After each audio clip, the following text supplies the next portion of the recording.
అందరికీ నమస్కారం. మరి ఈరోజు బుక్స్ పంపిణీ యూనిఫామ్ పంపిణీ కార్యక్రమానికి పెద్దలందరికీ ఇచ్చేసారు. చాలా చాలా మంచి మాటలు చెప్పారు. ఇప్పుడు మీ చెత్తగారు ఎంతమంది ఉన్నారు ఇక్కడ? ఇందాక చెప్తారు కదా, ఇందులో ఎవరు ఫస్ట్ వస్తున్నారు? బాగా చదివాడు ఎవరు? ఎవరమ్మా స్కూల్ ఫస్ట్ ఎవరు వస్తున్నారు? ఈ దాంట్లో బాగా చదివాడు ఎవరు?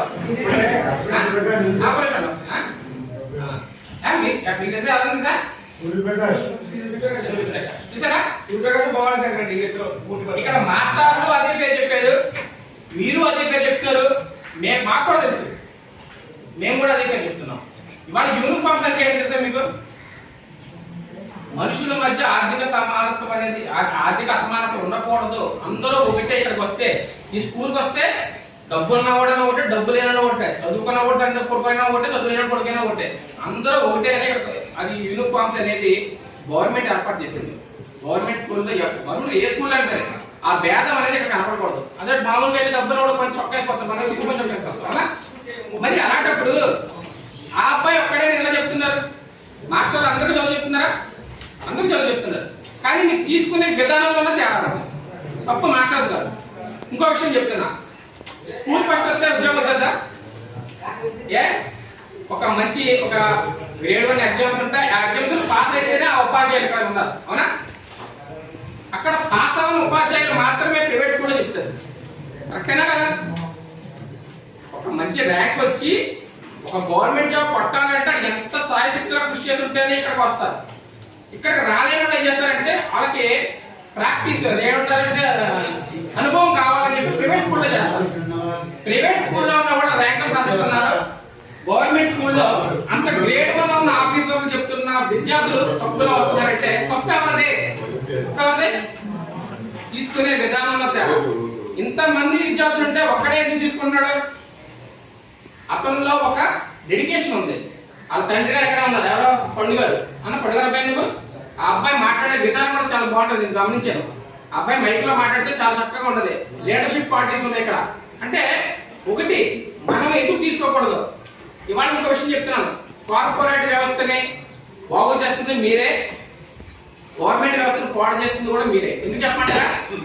ఇందాక అన్నారు, ప్రతి ఒక్కరు చెప్పారు, మాస్టర్లు చెప్పారు, పెద్దలు చెప్పారు, అందరూ చెప్పారు. అల్లరి చేస్తున్నారు, గొడవ చేస్తున్నారు, చిరగా అసలు మీరు గోడకు వెళ్ళిపోతే ఇలాగ అన్ని కంప్లైంట్లు ఉన్నాయి. ఈ కంప్లైంట్లు ఉండడం వల్లే ఎవరైనా స్కూల్లో గవర్నమెంట్ స్కూల్లో జాయిన్ చేయాలంటే అవి బాబా అక్కడికి పిల్లలు పాడైపోతుందని చెప్పి కార్పొరేట్ స్కూల్ లక్షలు కడుతున్నారు. ఎక్కడ అనుభవం లేని టీచర్ దగ్గర మేము డబ్బులు కట్టి చదివించాల్సి వస్తుంది.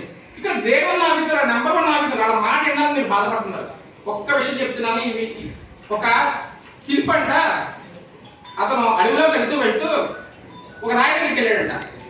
రాయి దగ్గరికి వెళ్ళి శిల్పం చెప్తాను కదా అనుకున్నాడంట. ఆ రాయి ఏంటంటే అవి బాబాయ్ నేను వృద్ధాపలు భరించలేను అన్నంట. ఇంకో రాయి దగ్గరికి వెళ్ళాడంట. అబ్బాబ్బా నేను భరించలేను అన్నాడు. ఇంకో రాయ ఒక దప్పేసాడు బాబోయ్ అన్నంట. ఇంకో రాయి దగ్గరికి వెళ్ళాడంట. అది కదలకుండా ఉందంట. చక్కగా శిల్పాన్ని చెక్కేసాడంట. చెక్కేసి ఆయన అందరూ వెళ్ళిపోయాడంట. వెళ్ళిపోతే ఆ అడవి మార్గాన్ని అంటారు కొంతమంది భక్తులు ఆ శిల్పాన్ని చూసినప్పటికీ అవి బాబాయ్ దేవుడు ఇక్కడ వచ్చాడని చెప్పేసి ఇమ్మీడియట్ గా పక్కన రాళ్ళు, ఆ రాళ్లతోని ఆ రాళ్ళని బద్దలు కొట్టేసి అయ్యే పర్మిషన్ అడిగినా అడగకపోయినా, ఎందుకంటే శిల్పి కూడా పర్మిషన్ అడుగుతాడు, ఎందుకంటే అతనికి అన్ని తెలుస్తాయి, ఏది ఎక్కడ దేన్ని బాధ పెట్టడం. ఇక మిగతా కాకుండా ఏం చేశారంటే గుడి కట్టేశారు, మెట్లు కట్టేశారు, అన్ని కట్టేశారు. బాధలో వచ్చుకున్న శిల్పం రాయి ఏమైంది? శిల్పమైంది. శిల్పమయ్యి అందరి చేత దండాలు పెట్టుకుంది. ఓర్చుకోలే చూడండి, అవి రాళ్ళు మెట్లు ఎక్కడానికి కొబ్బరికాయలు కొట్టడానికి ఉపయోగపడ్డాయి. చదువుకున్న వ్యక్తులు ఇలాగా మంచి స్థానంలో నిలబడతారు. ఇక మన ఊళ్ళో విషయం చెప్తారు, అంటే మన మురళి గారు అమ్మాయి ఇక్కడ చదువుకున్నాండి. మురళి గారు మనవరాలు, మన మేనగాడు, స్టేట్ బ్యాంక్ లో జాబ్ వచ్చింది. సాఫ్ట్వేర్ ఇంజనీర్ ఉన్నారు ఇక్కడ చదువుకున్న వాళ్ళు, డాక్టర్లు ఉన్నారు, మంచి అసలు ఈ స్కూల్ మన స్కూల్ మట్టి చాలా చాలా చాలా చాలా పవర్ఫుల్. మీరు తీసుకోవాలి, మీరు తీసుకోకపోతే ఇదే అవ్వదు. తీసుకుంటేనే ఆ వ్యక్తులు తయారవుతారు. రేపు పొద్దున్న ఏమంటారంటే హెడ్ మాస్టర్ ఏమంటారని చెప్పినా, సార్ మా స్టూడెంట్స్ అందరూ మంచివారండి అంటారు. అప్పుడు ఇక్కడ ఉన్న పెద్దలందరూ గర్వంగా ఫీల్ అవుతారు. స్కూల్ ఇవాళ ఇది ఆక్స్ఫర్డ్ అంటే మాకు 10th క్లాస్ ఫస్ట్ క్లాస్ వచ్చినప్పుడు నాకు మా అన్నయ్య నాకు ఫస్ట్ వచ్చింది. ఫస్ట్ వచ్చినప్పుడు శాస్త్రీరావు గారు, ప్రసాద్ బాబు గారు అంటే పెద్దోళ్ళు ఇది ఇవ్వడం చాలా కాస్ట్, చాలా ఇది ఏంటంటే చాలా ఎవరి దగ్గర ఉంటుంది, ఇది ఇచ్చేవారు. ఈరోజు గవర్నమెంట్ మీకు ప్రతిదీ అసలు నిజంగా నేను భోజనం పెట్టారు, ఆ భోజనంలో చెక్కీలు గుడ్డు మన ఇంటికాడ కూడా మన ఫెసిలిటీస్ తిన్నాం. మరి ఎంత చక్కగా ఈ ఫెసిలిటీస్ ఇస్తున్నప్పుడు మీరు దయించి గురువు గారిని గౌరవించండి. గురువుని గౌరవించిన వాడు ఎప్పుడూ బాగుపడదు. అమ్మ తర్వాత తండ్రి, తండ్రి తర్వాత గురువు. అసలు ఎందుకంటే గురువే ముందు. అర్థమైనా? గురువుని గౌరవించండి. ఎక్కడన్నా పెద్ద కనపడి చెయ్యెత్తి నమస్కారం పెట్టండి. బయట ఉన్న గ్రామస్తులందరూ కూడా ఒకవేళ నన్ను ఎవరు అన్నారు, ఏమవుతుంది సార్, ఎవరండి సార్, సార్ నమస్తే సార్, సారీ సార్ అని అంటే ఆ పద్ధతి వేరు.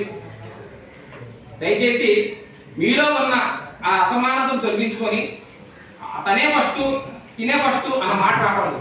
మనం ఫస్ట్ అనుకుంటే ఖచ్చితంగా మీరు ఫస్ట్ వస్తారు. మన స్కూల్ 100% వస్తుంది. Thank you sir, thank you.